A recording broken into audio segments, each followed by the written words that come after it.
So I have decided to give up on pursuing relationships. And the reason why I've decided this is, oh my God, not a whole bunch of them, but there's a few reasons. One is that I'm in my 50s, and I find that for me, 50s is the invisible age when it comes to women. This is just my viewpoint and seems like my experience. And it seemed like men in their 50s want to date women in their 40s, and men in their 40s want to date women in their 40s and 30s and 20s. And the same thing with men in their 50s, but nobody touches 50s for women. It's like we're done for. And of course we're not, but society, you know how that works, right? And so I was on a dating app, and I realized that the men who were attracted to me, I wasn't attracted to them. And the men who I was attracted to were not attracted to me. Okay, so it's society's fault. Yeah, you know what's funny? She doesn't strike me as a silly woman, a stupid woman. Mm-hmm. But again, man. Listen, if you're in your 50s and you're dating, there's a problem. The only way I would say, okay, it's fine, is if you was already either married or in a long-term relationship and a person passed away. Yeah. That's not your fault. So then I can understand the struggle. But common sense is, as you get older, it's harder. Dating gets harder. So she's women. Admitting that she's, in her words, in the invisible stage. Mm-hmm. It's the facts. This is the 4-part segment. This is just the first bit. Let's see what else she's got to say. Okay. And move along. And so that was very difficult. I did talk to a few of the men that I wasn't immediately attracted to because I read through their profiles. And but I find that when I talk to them, they were great people. It's just that I got to be physically attracted as well, right? And so I take care of myself. I'm very physically active. I like to work out. I like to run. I'm always on the go. I mean, I'm on the same type of go I was on when I was 35 and 36, 37, 38. I'm not on the relaxation go where, I'm just going to go to a jazz club or get a lawn chair and listen to some blues. I ain't there. That's just not my thing. I am on the go. And so I'm looking for someone with the same energy level. But the ones that have the same energy level aren't interested in me. Beggars can't be choosers. Yeah, at this point, I think that, yes, I understand when it's attraction, because I kind of work that way too. Mm-hmm. There has to be something that I'm attracted to, of course, for me to go down that road. But I think when you get to a certain age, especially as a woman, you kind of have to look past attraction. I think you have to definitely concentrate on who he is as a person, the other things, and you're on the stages of just finding someone who is compatible with you. Like, you're just keeping each other's company, pretty much. I wouldn't say there's no hope at all, but you're pretty much keeping each other's company at a certain point. It's peak at this point. Yeah. Anyways, let's move along to the next bit.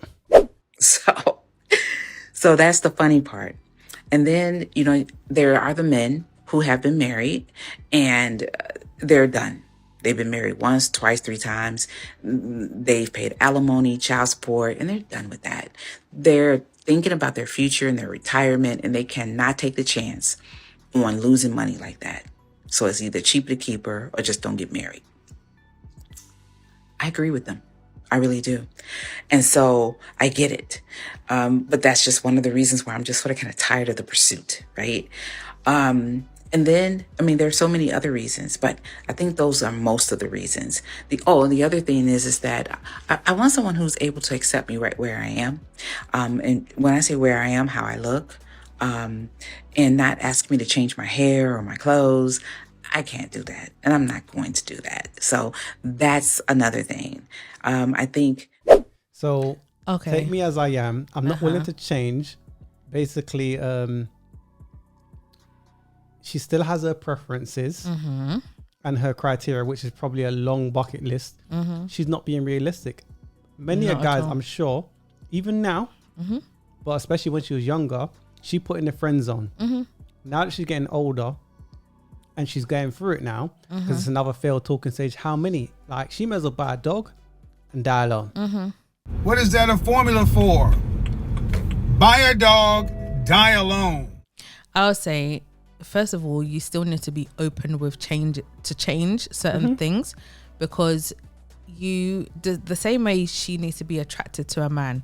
So then she has her requirements. I need you to look like this and dress like this and blah, blah, blah. That's what I need from you. If you're not doing it, let's say she's attracted to him, but she doesn't like how he dresses. She's going to want him to change that. But why should a man, like she said, accumulate all his money, resources and everything at that stage to be 40s, 50s to take on a woman that's going to cost me how much? I'm not doing that. That's the like reason cheap why. as a keeper. If I've got a wife, or if I don't and I'm single, I'm just dating kind of just to smash and whatever kind of thing. Or the man is going to do what she said in a previous video, and she said that he's going to date younger. I'm going to date a woman who is willing to change up things. Yeah. She has dreads, for example. Some people have dreads for different reasons. Some women have it just for, it's just a new look and whatever. I'm not saying that you necessarily have to change your hair in that sense when it comes to dreadlocks. But your clothes, you're telling me you can't change She's your not clothes. willing to get on a man's program. Exactly. That's what it comes down to, Yeah. right? Anyways, let's listen to the last bit and go from there. We are just in a day and age where we just need to be ourselves and find people who can connect with us on that level. And if they can't, we got to let them go. The other thing is I don't want to deal with insecure people, jealous because I spoke to someone, or jealous because I'm still cool with my ex-husband, who we haven't been together in years and we will never get back together. Never get back together. But we're cool. So every now and then he'll call me once or twice a year to check on me, see how I'm doing. And I might do that too. But you get some guys who's like, hell no, blah, blah, blah. I'm like, dude, I wouldn't even date you if I'm going to cheat on you with my ex-husband. And so I need a relationship where there's 100% trust, because I want to trust him and I want him to trust me. And if we can't be on that level of trust, then there's no reason for us to date. So basically, she won because she had a husband. I bet you she divorced him. So you divorce your husband to be someone's girlfriend. Sis, you won.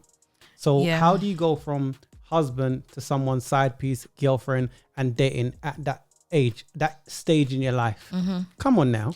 Yeah, I agree with you. From that last statement she just made, I thought the same thing.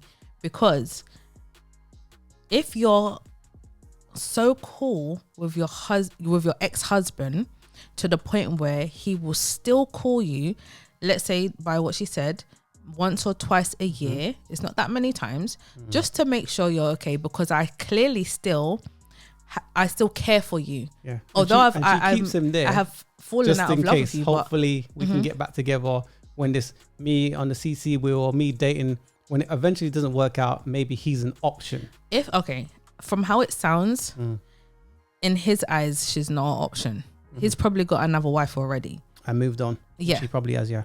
I think that's the case. And she may think that, but that's not going to happen. Well, I'll say this. Good luck to her. And we'll play Kevin Samuels. Get the French toast out of here. What is that a formula for? Buy a dog, die alone.